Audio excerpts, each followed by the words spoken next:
it really is about how many people you help. That's the entire point of the thing. It's really about what you can do to improve the lives of other people. That's how you're going to be remembered. That's what matters to me, at least, is how many people did you help along the way. And so as we got going and stuff, it's not just about me or how much money I make. It's about how many investors get helped, how many employees have jobs and career paths and things that they would not have otherwise had. It's about building other people up and bringing them along for the ride. And that's what's going to actually make a difference in the long run. Welcome to the Commercial Real Estate Startup Podcast. We're on a mission to help real estate entrepreneurs find financial freedom in the commercial space. Learn how CRE professionals got started and how they found a path to success. This is your host, Marshall Baker. Today we have Kim Radaker-Bays as our guest. In 9 years since Kim founded Exponential Property Group and its associated companies, she has grown from a mere 2 employees to over 180 employees. She currently leads 14 multifamily properties totaling over 4,800 units. With her leadership, the company has completed the full life cycle for 6 multifamily transactions, including the purchase, rehab, lease-up, and sale, providing capital gains exceeding 100% in 3 years or less. Prior to multifamily, Kim built and ran her family's rental portfolio in single families, and prior to real estate, Kim was a consultant for 10 years. Welcome, Kim. Thank you for having me. So the portfolio of properties and companies that you have built is very impressive. As the founder, what do you consider to be the secret sauce, if you will, of Exponential Property Group and its affiliated companies? I think the biggest thing is that we genuinely just care about the people, both, our residents at our properties. The team that we have is just absolutely incredible, and none of this could be possible without the team that is here with us. We've got a fantastic group of investors, and so really kind of paying attention to all of the people that are involved, and it really is a people business. So I think that's a huge piece of the secret sauce. I mean, there's definitely some spreadsheets and some numbers and calculations and stuff that go into a lot of it. But that is a huge piece of what we do and why we've been successful. Also, our vertical integration has been a huge piece as well, as far as the success that we've been able to have. We're really able to control our process from A to Z. I think especially in this environment, it's really reinforced how important it is for us to manage our properties directly, to have that ability to really manage every single detail that's going on with the properties and not leave that to third parties. So very good. And I definitely want to deep dive into the vertical integration piece later on in the interview, because I think that's something that really sets you apart. Sure. So I respect and admire your desire to make several others millionaires along your path to success. Tell us about this overarching mission of yours. When and why did you decide to make this a goal, and how does it look today? Well, a friend of mine, I don't know, probably a year and a half, 2 years ago, said, well, how much is enough? And why are you still doing this? And how much are you actually trying to get? And I was like, well, realistically, in some way I passed enough a long time ago. So it just kind of happened one night while I was sleeping. I'd already bought the next set of properties by the time I was like, wow, this is good. Life is pretty good. And I can pay the bills and do what I need to do for my kids and whatever else. And so really it's about at that point, things were building to a point where it really is about how many people you help. That's the entire point of the thing. It's really about what you can do to improve the lives of other people. That's how you're going to be remembered. That's what matters to me, at least, is how many people did you help along the way. And so as we got going and stuff, it's not just about me or how much money I make. It's about how many investors get helped, how many employees have jobs and career paths and things that they would not have otherwise had. It's about building other people up and bringing them along for the ride. And that's what's going to actually make a difference in the long run. Very, very good. Well, very inspirational. And I'm going to throw a statement out here. Is Kim Radaker-Bays the Walt Disney of multifamily?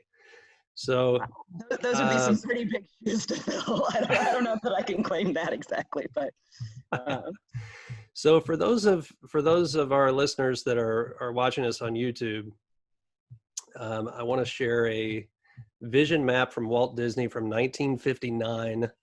For those that are on audio, I'll just briefly tell you what we're looking at here. In the core business, Walt Disney has mapped here creative talent, theatrical films, And the businesses outline that are TV, music, merchandise licensing, Disneyland, comic strips, and publications. And what you'll notice are arrows pointing to and from each business, and you see words like feed, provide, help, promote. And it's just a great vision map, if you will, of really, obviously he had a vision much bigger than what most of us realize when we think of Disneyland, of what he wanted that company to look like. So Kim, maybe walk us through, did you have a vision map like Walt Disney years ago, or if you really evolved your businesses over time to meet the market demand? It's really evolved over time. I mean, I never thought that I would be sitting here with 4,800 units and 18 different tax returns that need to be filed across the various properties and entities and everything else. It really has evolved over time, and it's really just been, when we bought our second property, it was 50% occupied. And most of those 50% weren't people that we wanted there, because the prior owner had actually had both boilers go out at one point, and there was no hot water to the property for 30 days. So as you can imagine, most of the good people left at that point in time because they wanted a hot shower. And so most of what was remaining was people that were a bit more of a problem element and didn't have anywhere else to go. And so we even had to kind of drive it down further. And so as we were going to renovate all of these units, it was in rough shape. The tubs were trashed, the floors were awful. Nothing had really been done to take care of that property. And so we were fortunate to have a partner that is a Chinese national and her husband. And so they actually went over with us to China the first couple times that we went over there, and helped us find vendors and meet people. Because we were going to have to buy, hundreds of thousands of square feet of flooring. And so, as a friend of mine said, he's like, yeah, I know this guy is getting a lot cheaper from China. So he says that we owe him the credit for starting the materials business. And so, yes, at least a piece of it. Yes, you can get stuff cheaper in China, at least, especially at that time. I don't know, with the tariffs now, maybe not quite as much as it used to be. But we went over there and started to just find products, and there were things that were good and there were things that were awful. I mean, the first set of doorknobs that we bought were terrible. We basically ended up throwing out 4,000 doorknobs because you couldn't count on them to actually open the door, which is a problem. But we actually still have the same flooring vendor from that original batch of flooring that we shifted with colors and shifted with different finishes and different things. But, at this point, we're still using the same flooring vendor that we've used since 2012. I guess it was 2012 when we first went over there. So that was kind of the first step in expanding into the vertical integration, other than self-managing the properties. And self-managing the properties has been huge for us. Speaking with other owners in the area at the moment, and some, my controller's friends with a controller at a third-party management company, I think really the experience currently in this current situation of people that self-manage versus the people that just have left it to third party, I think it really is a pretty significant difference. It gives us a lot more control, access to our residents. We've been able to reach out and work with them one-on-one for anybody that's impacted, really work with them. We've worked with a ton of our residents that had lost jobs, to help them get the unemployment, to help them file different things. We've connected them with numerous nonprofits to try to help pay their rent. We've worked out payment arrangements and that sort of thing. And we've been very, very fortunate also that we've been able to communicate with our residents, and our residents that are there, for the most part, are paying, because they do understand that it is our responsibility to keep up the property, and that we want to make sure that any help that we are giving to the residents goes to the people that truly need it, rather than just everyone, because we have to keep the lights on somehow. Absolutely. So, I think self-managing has been a huge piece of it. We brought all of the construction in-house. We've tried numerous times having GCs work on the interiors of units, on those turns, on those basic unit upgrades. And every single time it has ended up being a bit of a mess. And so really building that internal crew, having all of those guys that are direct paycheck W-2 employees for us is huge, because there's a different sense of loyalty. In the construction industry, most people are just 1099 or cash and carry. They don't have medical benefits. They don't get vacation time. They don't get any of those things. And so it's enabled us to keep a very, very loyal crew of employees and team members working on all of those turns. And so that's been a huge piece of it too. It gives us absolute control over what we need to do. We're paying attention to which units need to be turned first, what needs to happen first, what we need to take care of, what the steps in the process are, managing the cost controls on things. And we just continue to develop more and more process around that. We're actually working on some software development now to assist with that process and a whole lot of other things to make just ongoing property renovations and also just operations more and more efficient, give us greater and greater insight and control into what's going on in all facets of the business. So then a piece that my husband added onto the business last year was our graphics and signage production. So we now have all kinds of new fun toys over at our warehouse. So we've got a huge graphics production business. We can do all of the signage for properties, all of the flyers. We've got the printers that handle all of that. We have CNC machines that cut out all of the signage, but then can also be used for things like making replacement cabinet doors for our renovations. So there's a ton of that that's really developed and brought on. We were fortunate that the guy that had done a lot of our graphic design work for years, he had gone out on his own and then figured out that he really did not want to have to deal with all of the running a business part of running a business, actually invoicing clients, collecting money, making sure there's enough there, filing taxes, using QuickBooks, all of those sorts of pieces. And so he actually came to work for us. And so we've just built it from there. So we've got the CNC machines and lasers. We can now, etch property names on Yetis for whoever wants them. We've got an embroidery machine that does all the custom shirts for all of our team members and also a lot of other teams as well. So it just is kind of an ever expanding thing. More and more, if there's something that we need to do, we might as well bring it in-house if we can find the talent and the people to do it. And so it's given a lot of our internal teammates a lot of opportunity for growth into areas that they're interested in.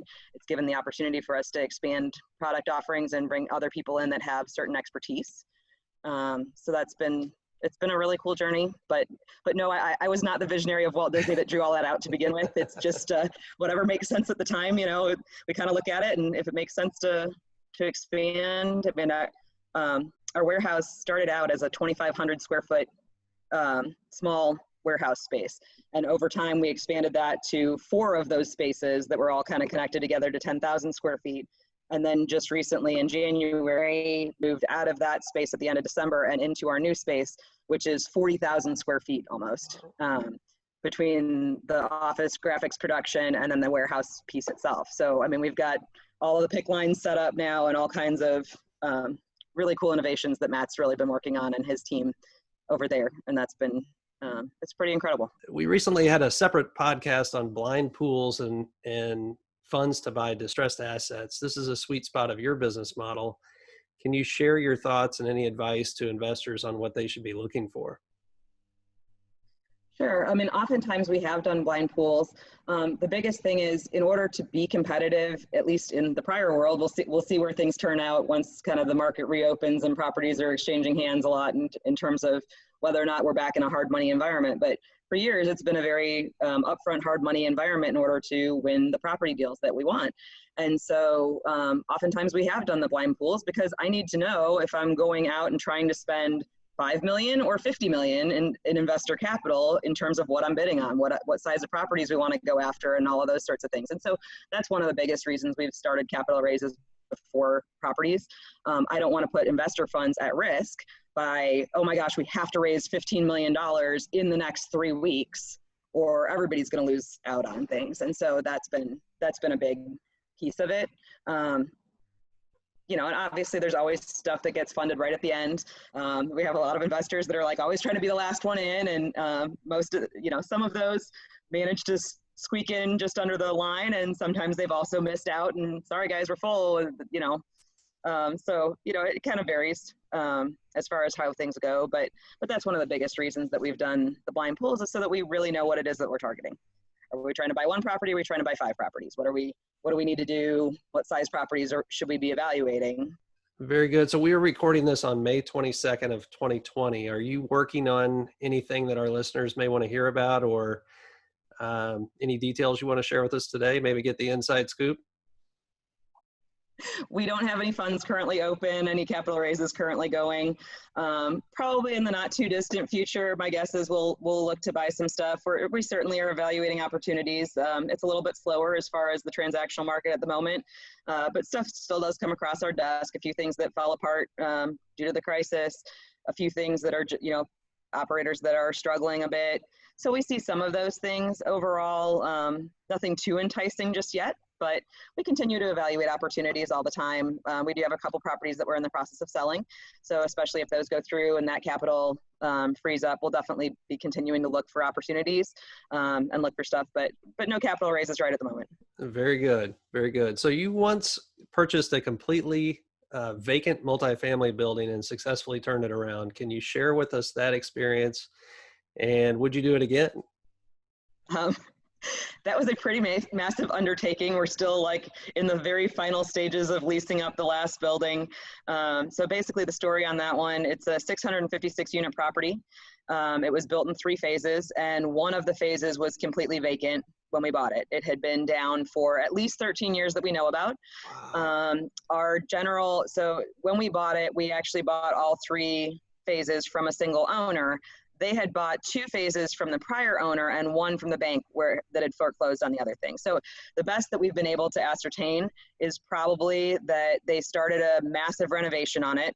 It looks like it probably had boiler chiller systems originally, and they were in the process of converting all of it to individual ACs. So it had like new fuse boxes and that sort of thing. But I think they just got to the tear out point. I don't know if it was tech bubble burst or 9/11 hit or something altogether different, just under budget, whatever, a couple years after that. But one way or the other, it just sat there vacant for at least 13 years that we know about. And my guess is probably quite a bit longer. That's unbelievable. So yeah, 200 vacant units just sitting there in Dallas. They had kept up the exterior pretty well, but the interiors were a mess. And obviously there had been a lot of, people that have gotten into the units. There'd been a lot of theft. There'd been some broken windows. There'd been a lot of the copper stolen out of it. Lots of the wiring was gone. Lots of the plumbing was gone.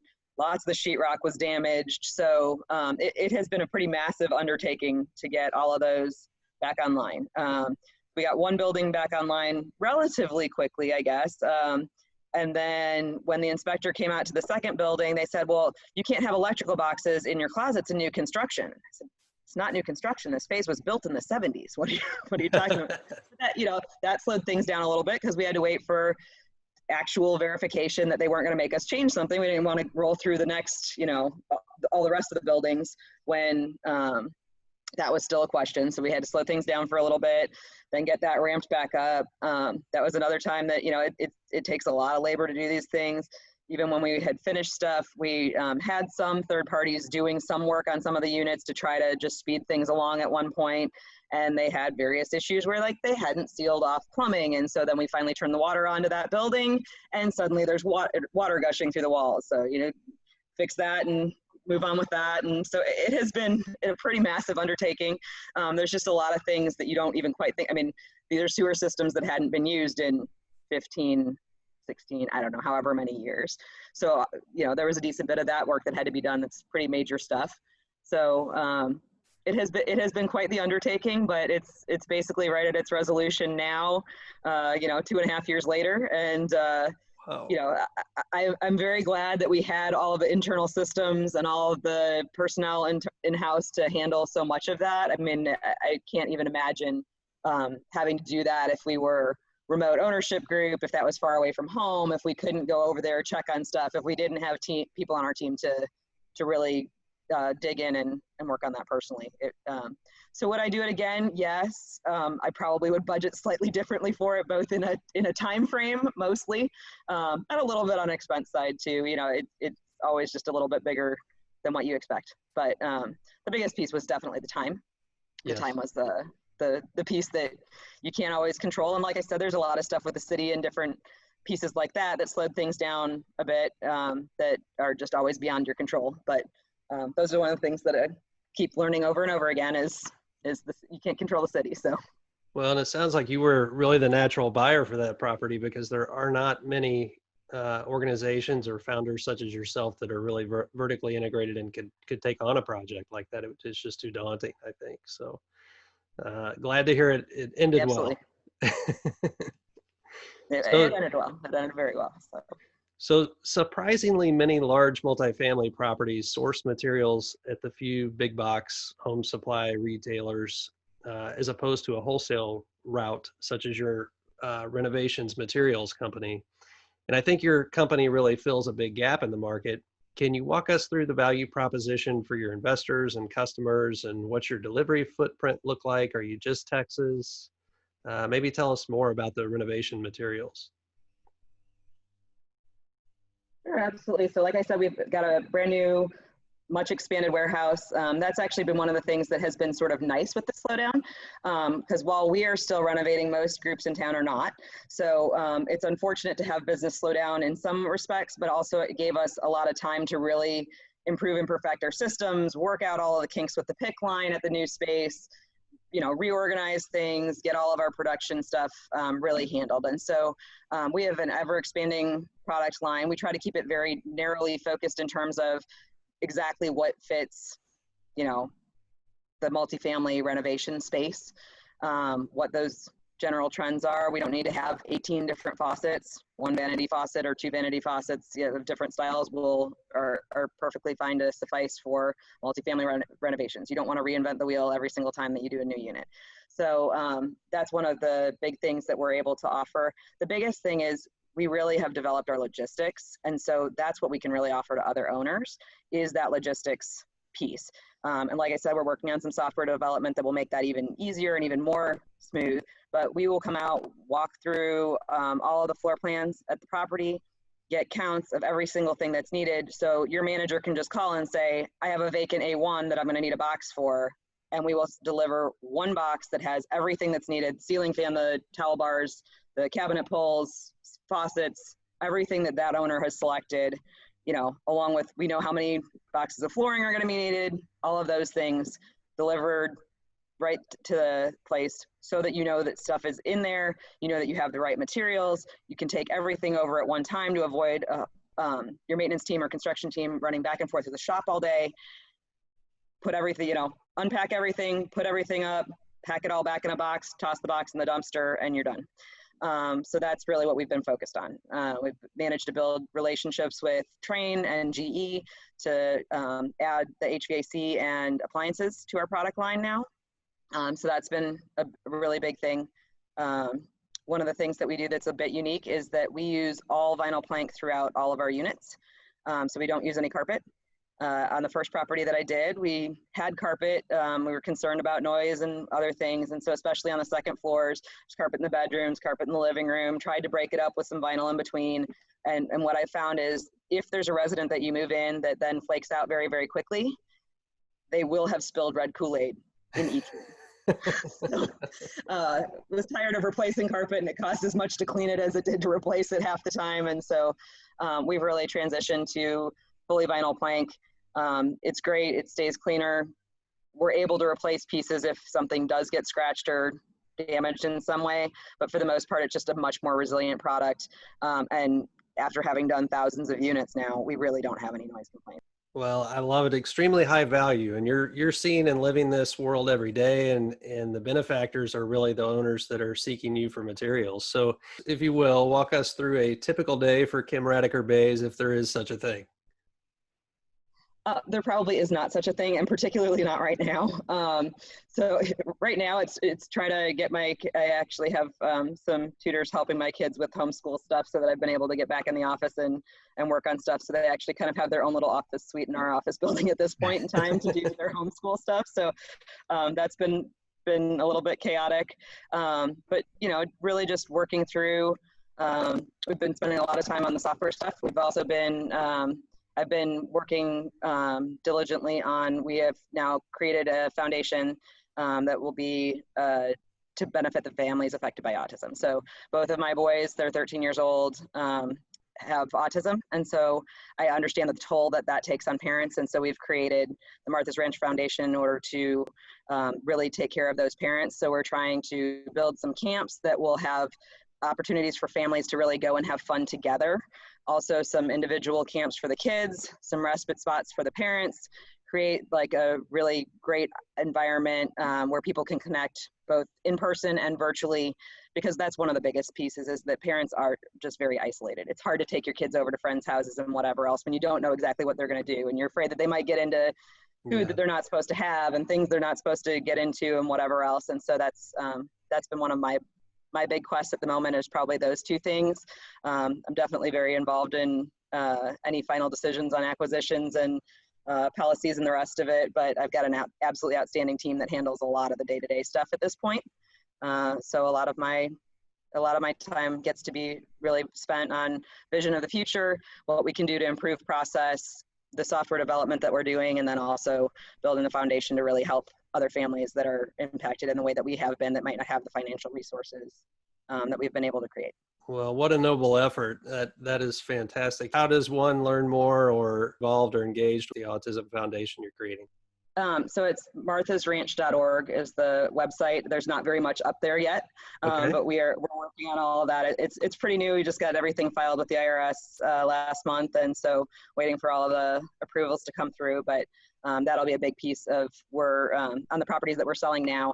We are contributing 15% of all of the profits that we make from that to the foundation, so that we can start building everything up and really kind of creating a place that can help support the parents, because there's a lot of services for kids and whatever else, but it is very daunting to be a parent in that situation. You don't know what the future holds for your children. You don't know how you're going to pay for it. You're not sure what treatments to try and what things to spend money on in a world of finite resources. And so we're really trying to provide support for the parents so that we can all kind of band together and do whatever we can. Well, that's very inspirational, and love that you're sharing that with us today. Hopefully our listeners and we can help you out and get that promoted and awesome. help it moving forward. So what would you say is the behavior that is most attributed to your success? I think probably just persevere. I just, for the most part, I don't worry too much about what exactly is coming. I try to look around and make sure that I know, I have an idea of the range of things, but for the most part, it's just put one foot in front of the other. Every morning you wake up, there's stuff that's got to get accomplished. Let's figure out what needs to happen, how we can best tackle that, next obstacle, what we need to do to move forward, so there's a lot of long range planning that goes on in the background too. But the biggest thing has really been, most of this has just been built, one foot in front of the other. Okay, well, we got that property done. Let's go see if we can find another one. And so that's a lot of how it's grown from, we started with 177 unit property back in 2011. And now, we've owned 20 properties and over 7,200 units. And so that's the biggest thing, is just get up and do it the next day. Just whatever the challenge is, find it, get in front of it, figure out the best solution to it, and move forward. Very, very good. So what advice would you give to a motivated person about to enter the real estate field, and what advice should they ignore? So advice I would give is just, I guess, know a bit about what you're getting into. Be honest with yourself about what scale you actually want to take on. If it really is about personal wealth creation, real estate is a great way to do that. But you also have to be really cognizant of the fact that you are dealing with people's lives every single day. You're providing housing to people. You are making a difference and providing a product to people that's where they live. All of these properties employ people. And so those are people that you're responsible for as well, that you need to take care of and treat well. And the big thing too is you're a fiduciary to your investors. You need to have your investors' mindset. And it is very challenging at times. Across all of our properties that we've owned, we probably have about 400 unique investors. I have 180 employees. And so in many ways, what that means is that I am in some way responsible for not only the financial livelihood of my family, but 580 other families as well. And so there's a certain amount that takes. There's a lot of stress that goes with that. And so I think that's probably the biggest thing is keep in mind, it's a fantastic business to be in, but keep in mind the scale that you're doing and that everything you're doing impacts people, and that there's a certain amount of stress and responsibility that goes along with that, and don't grow beyond where you're willing to take on that responsibility and that stress level. Very well said. If you had it to do all over again, what career do you think you would pursue? Or are you doing it today? I love what I do. I love what I do. It definitely has its moments. Recently took a bit of a sabbatical for a little while, took a little time off to kind of reevaluate, revision, and do different things. And ultimately, this is where I'm supposed to be. I mean, that has been absolutely clear to me. And so I love doing what I'm doing, and I love that I have the people that I get to work with every single day. That's really the biggest piece. That's the coolest thing about being self-employed, is that you get to employ the people you want to be around. And so it makes a difference to them, but it also just means that I have a lot of cool people that I get to hang out with every day, and we get to do productive stuff at the same time. And so that's really the most rewarding piece of it. Kind of regardless of what the business is, I think that's the really cool piece of it, is really just having that freedom of the network that we have. We have such great investors and such great team members. It's been pretty incredible. Very, very good. Well, thank you so much for your valuable time today, Kim. Our listeners and myself really appreciate it. The first thing I'm going to do is go check out Martha's Ranch. So that's something I learned today about, and love to see where you take that foundation and move it forward. So thank you for your time, and thanks for being here. Thanks so much. I really appreciate it. Thank you for listening to Commercial Real Estate Startup. To stay up to date with our new releases, subscribe to the podcast and join our email list at crestartup.com.